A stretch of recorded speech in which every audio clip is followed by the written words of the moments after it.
Hello, and welcome to the Clinical Care Options Infectious Disease podcast. I'm your host, Tiffany Hensley McBain. Today's episode is part 3 of a 4-part series entitled Managing HIV in Aging Patients, Answering the Questions. This podcast is part of a comprehensive educational program on caring for aging patients with HIV. This program consists of video logs on individual patient cases, each highlighting challenges rendered by a select comorbidity or set of comorbidities in an older patient with HIV. Today's faculty will refer back to their recent vlogs as they introduce the topics for today's discussion. During this episode, Dr. Monica Gandhi from the University of California, San Francisco and the Ward 86 HIV Clinic in San Francisco, California, Dr. Rajesh Gandhi from Harvard Medical School and Massachusetts General Hospital in Boston, Massachusetts, and Dr. Josep Llibre from the Fight AIDS Foundation and Germans Trias y Pujol Hospital in Badalona, Spain, will answer infectious disease specialists' most pressing questions on caring for patients aging with HIV. For more information about our expert faculty and for a link to their video logs, please visit the show notes for this episode. Now let's get started with a brief introduction from each of our expert faculty on current challenges they encounter when caring for patients aging with HIV in their clinical practice, starting with Dr. Llibre. Hi, everyone. Good afternoon from Barcelona, Spain. The proportion of people living with HIV with more than 50 years of age, as you know, is increasing globally, and aging presents with a greater burden of comorbidities and polypharmacy and treatment adverse events than younger people with HIV. We have 3 topics today in blue. You have seen a video log regarding the antiretroviral treatment initiation in another patient, with the considerations of polypharmacy, late presentation, the efficacy of antiretroviral treatment, and very important issues in the presentation of antiretroviral treatment of these people. Rajesh Gandhi has discussed in the video the interaction between the 2 pandemics, and that's always a big challenge between COVID-19 and HIV.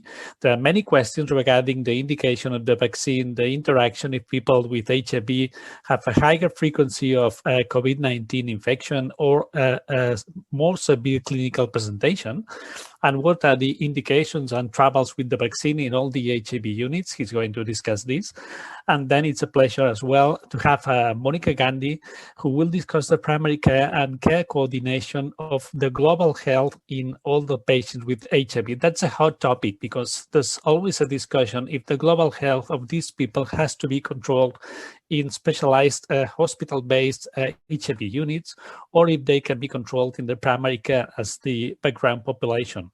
That's a hot debate, at least in Spain, and she has a brilliant program called the Golden Pass program. She's going to discuss the benefits of that program.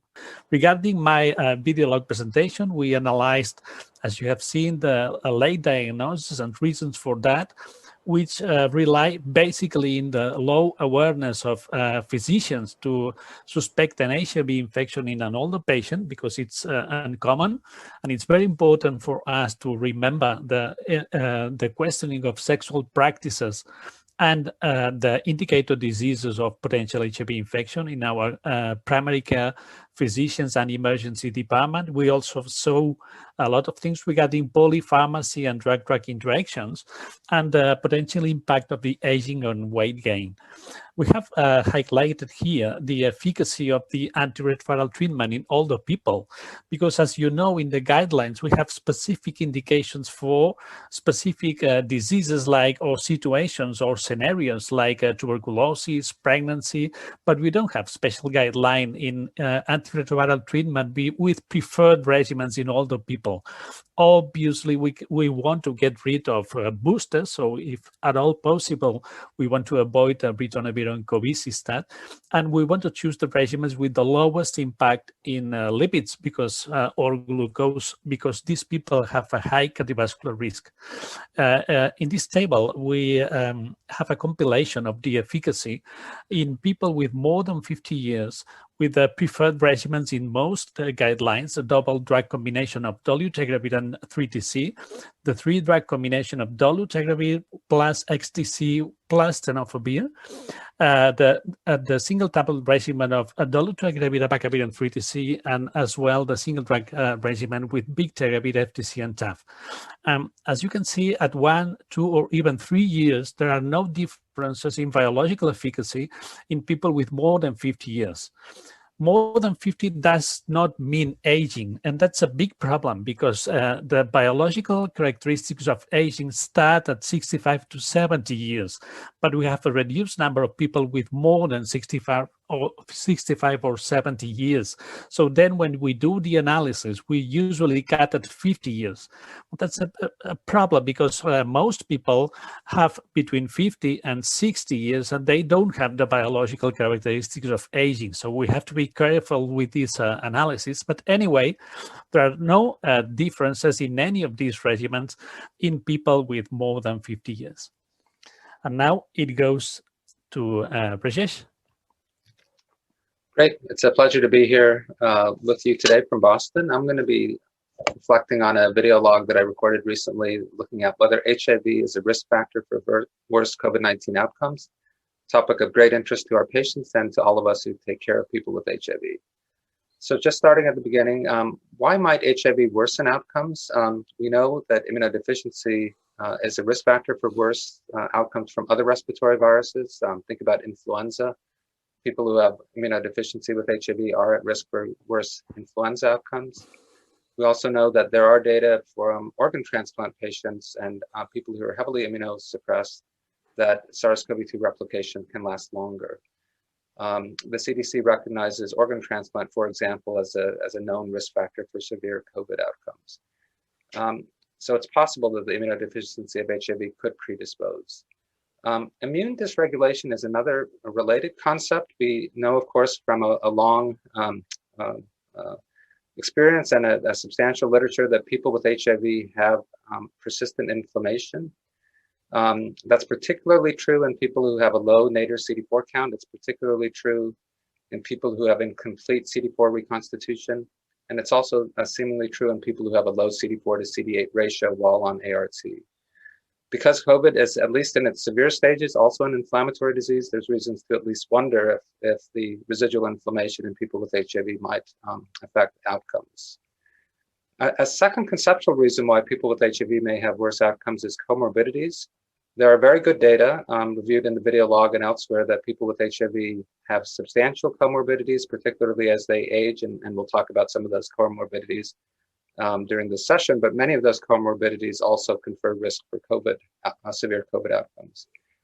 And last but not least, by any means, are the social determinants of disease. Both HIV and COVID are disproportionately affected in people who are, that is, people who are racial and ethnic minorities and people who are poor are more likely to have HIV and are more likely to have severe COVID outcomes because of social determinants of disease. So several conceptual reasons why HIV might worsen outcomes. Now, early on, there was also some speculation that HIV might not worsen outcomes or may even be favorable. Some of the discussion points were that immunologic factors might be protective against worse COVID outcomes, but there's really no good evidence for that. ART was postulated to affect outcomes, but again, the data to date have not supported the fact that ART has a protective effect. Clearly, lopinavir-ritonavir does not have an effect against SARS-CoV-2, and the data for tenofovir having an effect for COVID outcomes is mixed at best, but certainly not definitive. So what do the clinical data show? The video log goes through this in some detail. Many of the early studies really showed no impact of HIV on COVID outcomes. Studies out of New York City, for example, studies out of the VA, neither of those showed really any impact of HIV on COVID outcomes. More recently, however, there have been a couple of concerning studies. One study, two actually came out of New York City and New York State from the Departments of Public Health. Two studies came out of the UK suggesting that HIV is a risk factor for COVID-19 outcomes, worse outcomes. And then also recently is a study from South Africa. Now, I will say all of those studies have some limitations. It's not always possible to adjust for those comorbidities or for social determinants of disease. but at least it lays open the prospect that people with HIV do have worse outcomes. Where I think there is an emerging consensus is around low CD4 counts.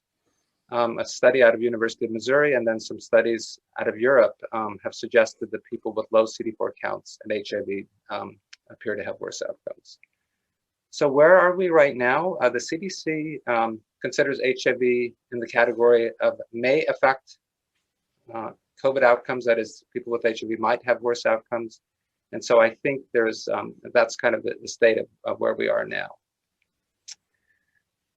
So the second video log goes through some of the data around the COVID-19 vaccinations. We've already talked about that people with HIV may be at increased risk for severe COVID-19. That's where the CDC assesses the evidence. What I can say is that early on, there was some discussion, and some of the early COVID-19 trials didn't include people with stable HIV. And I want to credit the advocacy that went into this to include people with stable HIV in the clinical trials. In the Pfizer trial, 196 people with stable HIV were included. In the Moderna trial, 179 people with stable HIV were included. Not large numbers, not enough to really comment on efficacy or thus far on safety. So the data are limited. What the CDC says in general, in broad strokes, is that immunocompromised individuals may still receive the COVID-19 vaccinations. These mRNA vaccines are not live vaccines by any means. And so they may receive the COVID-19 vaccination as long as they don't have a contraindication. And the contraindications are largely things like allergic reactions due to a prior mRNA vaccine or an allergic reaction to some component of the vaccine. But aside from those rare instances, they should get the vaccine. They can be counseled and should be counseled, but we don't know a lot or don't know much at all about the efficacy in people with HIV or other immunocompromised states. And we also don't know the longevity of vaccine protection in anybody. The data are still too new. And therefore, people in general after a vaccination should continue to mask and social distance. So with that, I'm going to turn things over to Monica Gandhi and look forward to the discussion. Okay, thank you very much. Nice to follow both of you. So another aspect of treating people living with HIV who are older is just primary care and primary care health. And after some duration, there was an update to the IDSA guidelines in clinical infectious diseases late last year for primary care recommendations for older people living with HIV. So essentially, really, we have to remember that people living with HIV are more risk for bone density loss, both because of HIV infection itself and because of some of the medications that we use. And so the recommendation is a DEXA scan in all postmenopausal women and men greater than or equal to 50 years of age, and that should be a regular DEXA screening. In terms of lung health, the guidelines came down quite strongly on performing low-dose chest CT for smokers 55 to 77 years of age with a history of HIV, and certainly if currently smoking or quit in the last 15 years. Prostate cancer has been one that has varying guidelines around it. So I'll keep it as simple as essentially discuss PSA screening with men in your practice from 55 to 69 and perform digital rectal exams. In terms of breast cancer, there is no changes. Mammograms every 2 years in women 50 to 74 years of age for those living with HIV. And then colon cancer, also no changes from the general population, people living every 10 years, essentially colonoscopy. And a couple of other age-specific recommendations for those living with HIV. We do strongly recommend the Zostra vaccine, Shingrix vaccine. It's a 2-dose series for people living with HIV who are over 50 years old and who have a CD4 count greater than 200. So the next slide that I wanted to show you is a program that I discussed in one of the video logs. So there's more comprehensive data on this about a program that we started here at Ward 86 in San Francisco. And this program was formed really from data from the literature, data from focus groups with providers and patients, and with survivor groups of people who are older living with HIV in the city. And essentially, the design of this program, which came out, its name came out of the focus group discussion, so it's called the Golden Compass Program, has 4 points to it, like the points of a compass, that address at different aspects of aging-related health for people living with HIV. The northern point we call heart and mind, and on this we have an HIV cardiologist, Dr. Priscilla Shu, who actually is on site at Ward 86, comes regularly to our clinic to see patients on site. We have brain health classes where there's puzzles and other work that's done to help with cognitive decline. We also provide full-scale cognitive evaluations and resources. The eastern point is really along the lines of geriatric care. We have a geriatrician on site that sees patients once a week, Dr. Meredith Green, and there we do fall and balance evaluations, polypharmacy assessments, exercise classes. We have applied for and received a DEXA machine from the hospital so that we can perform our DEXA screening regularly for patients living with HIV. And then we are all trying to learn geriatrics principles as primary care providers in our clinic. The southern point addresses the loneliness and the social isolation resulting from being an older individual living with HIV. And this is really about networking and support groups, helping people with DPOA planning and other aspects of advanced care planning. And then the western point really came out of the focus groups, which is the simple services that are so important for people who are older. Hearing, vision, and dental is having a navigation system to those 3 services across the city. So definitely happy to answer questions. And at this point, we will go on and start the question and answers. Thank you very much, Dr. Gandhi, and Dr. Llibre. The first question that we've received is on the COVID-19 vaccines. Dr. Khan asks, are there more side effects with the mRNA COVID vaccines than vector attenuated vaccines? And Dr. Raj Gandhi, we'll start with you for that, and then you can also see what your colleagues have to say. Actually, the group of us were just talking about side effects of the vaccines. What I can say about side effects are, let's start with the mRNA vaccines. That's where we have a lot of data. There are side effects. There are both local side effects in terms of pain. There's systemic side effects, but they tend to be relatively short-lived, a day or 2 typically. And that at least has been the experience of myself and other people I've talked to, but that's what the literature largely says. More than a flu shot for sure. Probably not worse than Shingrix, probably less than Shingrix or the recombinant zoster vaccine. Interestingly, the side effects seem to be more in young people. Some of the fellows who I work with who have gotten the vaccine have had fevers of 101, 102. Seems to be less of those systemic side effects in older people. So maybe one place where being older is perhaps a little bit better. In terms of comparison with the vectored vaccine, let's talk about the chimp adenovirus vaccine out of Oxford. Those 2 have side effects. I don't know that one can say yet how they compare one versus the other. I think essentially what we're seeing is reactogenicity probably against the spike protein itself. But I would say right now, I don't think of one as being more or less safe than the other. I think they all have transient reactogenicity, local and mild systemic side effects. I think the good thing to say about these are not live vaccines, and thus one does not. That's the reason that I'm confident in this person with HIV that this is not something that could be a problem. And that's true of the vectored vaccine also. They're not replicating vectors. So that's what I'd say about the side effects. Happy to hear other experiences and thoughts from others on the panel.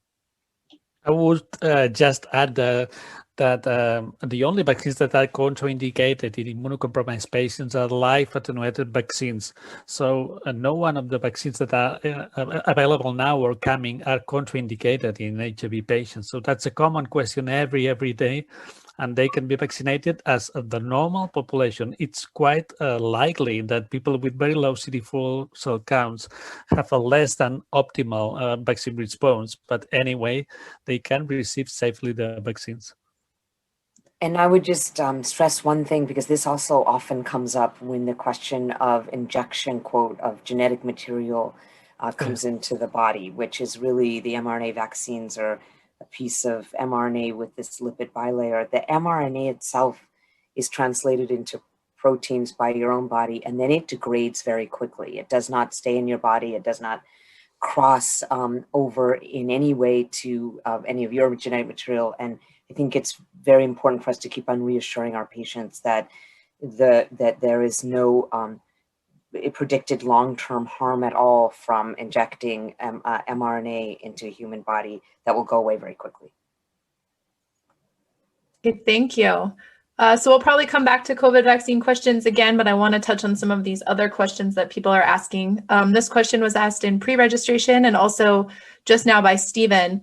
Are you prescribing aspirin for prevention of cardiovascular disease or death in your older patients with HIV? Professor Llibre, do you want to start with that one, and then we'll hear what Dr. The answer is no, only for being HIV. Obviously, we apply all the guidelines regarding the cholesterol, the cardiovascular risk, and the cardiovascular events prevention, but not only for being HIV. Maybe I'll just say, some years ago, there was a study that Meg O'Brien and Judy Aberg led in the AIDS clinical trials group of aspirin in people with HIV, where what they were trying to find out is whether aspirin in people with HIV lowered that residual inflammation or T cell activation that we all talk about a lot. Turned out in that study, it wasn't a large study, it was about 120 or so people. Aspirin didn't have a real effect on either a bunch of soluble biomarkers of inflammation, nor did it affect T cell activation. So I would agree with just what you said. I think I would think about aspirin in a person with HIV the same way I would think about aspirin in a person without HIV. I would say that HIV people are better treated for the cardiovascular risk than the general population, because they go regularly to the HIV units at least twice a year. And HIV physicians are highly motivated, so they receive more statins, metformin, aspirin, and angiotensin-converting enzyme inhibitors than the normal population. So probably they are better treated than their counterparts. And I would just add that certainly we're getting away from aspirin as primary prevention anyway, just with having risk factors for cardiovascular disease because of risk of bleeding. So there's certain clear indications that you would follow with people living with HIV.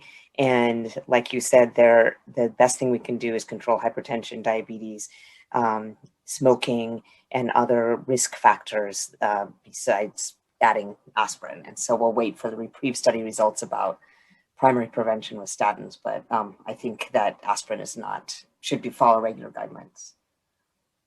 Okay, so you touched on this a little bit, and so I'm going to follow up with this question we also received during pre-registration.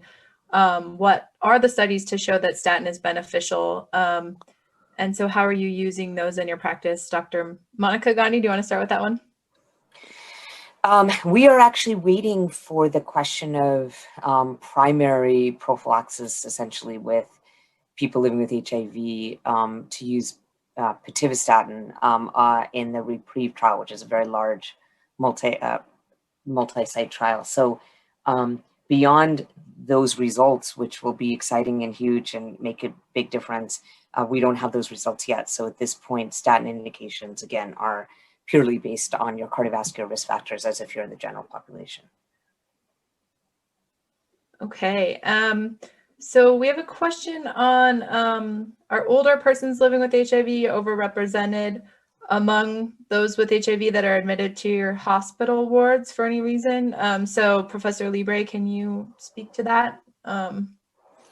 Oh, that's an important question. We analyzed that in Spain. Spain has a public health system, and there's free access to the healthcare, and the antiretroviral treatment is free of charge. So theoretically, we shouldn't have naive patients admitted to our hospitals, because they should be treated with antiretroviral treatment. It should be quite unusual to have a late presenter that needs hospital admission. And we analyzed that, and most people admitted to our infectious disease or internal medicine wards are people lost to follow-ups, were people diagnosed of HIV infection who who were lost to follow-up, who stopped their treatment, CD4 counts were down, and they are admitted with an opportunistic infection. That's the most common type of patient. It's quite uncommon to have a naive patient admitted. But among those naive patients admitted, we have an overrepresentation of old people, because nobody suspects that an old patient would have an HIV infection. Some of them have been seen by many physicians in the primary care, in specialties, in the emergency departments. An HIV infection was not suspected even when they have had an indicator disease. So it's very important to remind physicians to have a high awareness of potential occult HIV infection in old people. You know, I think the point made about having low threshold for testing, and that we should be testing people across the age spectrum is a good lesson. There are data in the United States as well as in Europe that these late presentations with low CD4 counts are more common in older people. That being said, in my own hospital, what I mostly see in the hospital are complications of substance use disorder, and which tends to be in younger people. So our people with HIV who are in the hospital tend to be people in and out of care and complications of substance use disorder because of the intensity of the pandemic there. In addition to those, though, of course, people who are older do tend to have more medical problems in general. So there is, you know, we do see heart disease and cancer as well. But yeah, that's what I'm personally seeing. Yes, I agree. In our population, because we serve, the Ward 86 serves only patients on public insurance or who are uninsured.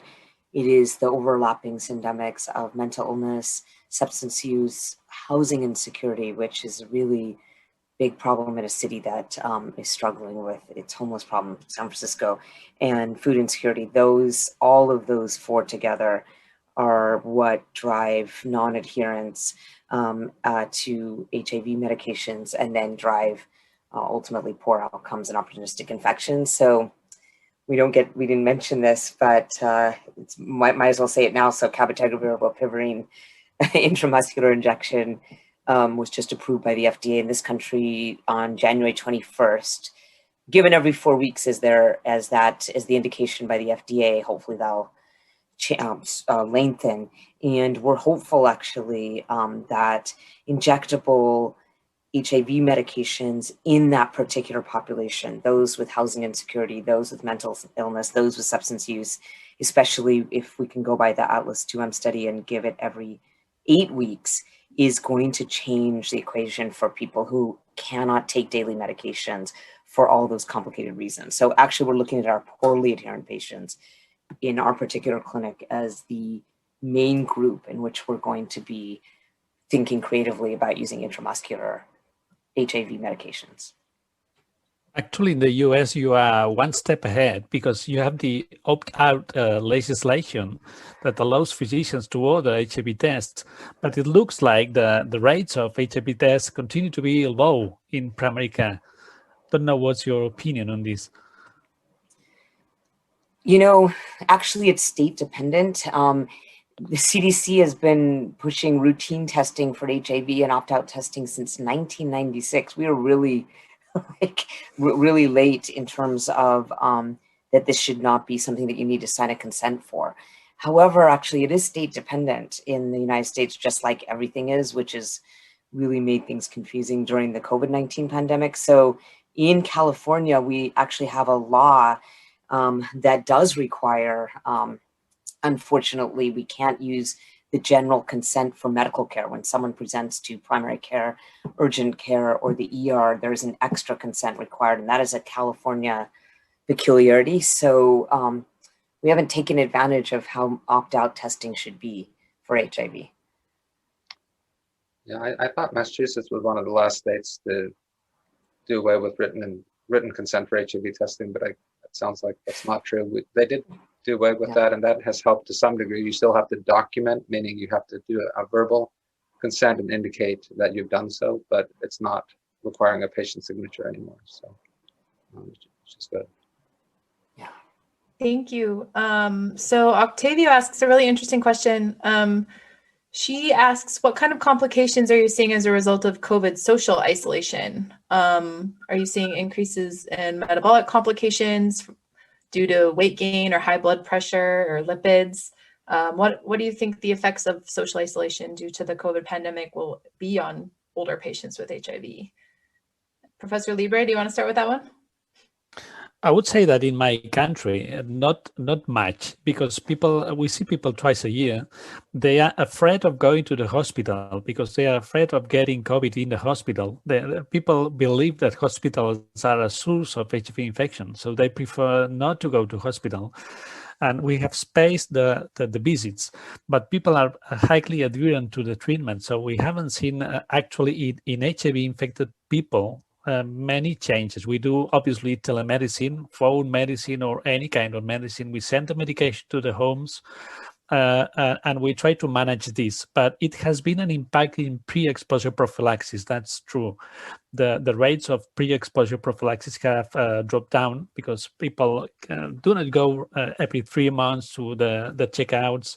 And some people have discontinued the pre-exposure prophylaxis. So we are afraid of seeing, when this pandemic ends, a slight increase in the HIV infection rate. You know, in our clinic, we have documented poorer outcomes in the setting of COVID-19, absolutely, during this time. And if we're specifically related, and what I mean by poor outcomes is loss of virologic suppression in our clinic during the COVID-19 pandemic. However, if we're specifically focusing on social isolation, this is a city where the response has been extremely stringent in terms of stay-at-home orders, and unfortunately, we have seen a lot of consequences of that, specifically 3 times the overdose deaths than COVID-19 deaths during the time of the COVID-19 pandemic, the entire duration. And we have seen a lot of social isolation. Golden Compass cannot continue with the social support groups during this time. We just started taking walks outside with our older patients, but it's been very difficult. And a lot of people have said to me, this feels like it did at the beginning of HIV. I feel as sad. And so there's a lot of sadness, I think, in our clinic at least. And going there every day has been, we have seen the consequences of this isolation. So hopefully vaccination, mass vaccination, will get us through this. I would agree that the social isolation and that link with overdose deaths has been very pronounced, not only in people with HIV, of course, throughout the population in the United States, but since people with HIV are disproportionately afflicted, I think we've seen a lot of that. The other thing that we have seen a lot of is, like many places, preventive care, which was one of our links to our patients, has really suffered massively, whether it be cancer screening or others. Preventive care has vaccinations, non-COVID.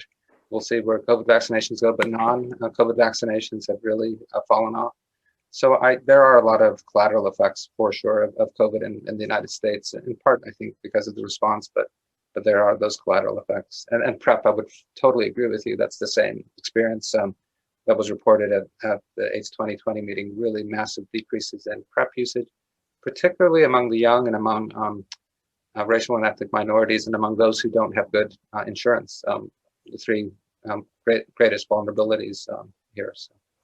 At least in Spain, with the lockdown, many sexual health clinics have been closed, at least temporarily. So the regular screening of sexually transmitted infections has decreased. So the rates seem to go down, but probably they are not diagnosed.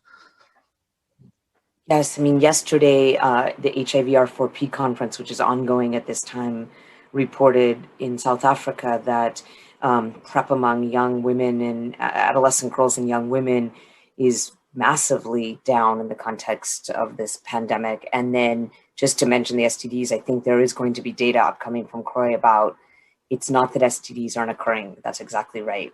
It's more that our diagnoses rates have gone down. And that would be true of HIV testing in this country as well, in many urban centers, that HIV testing, routine HIV testing has plummeted in the context of COVID-19. So concerned about missed HIV diagnoses during this time. Thank you. We have a few minutes to cover a few more questions.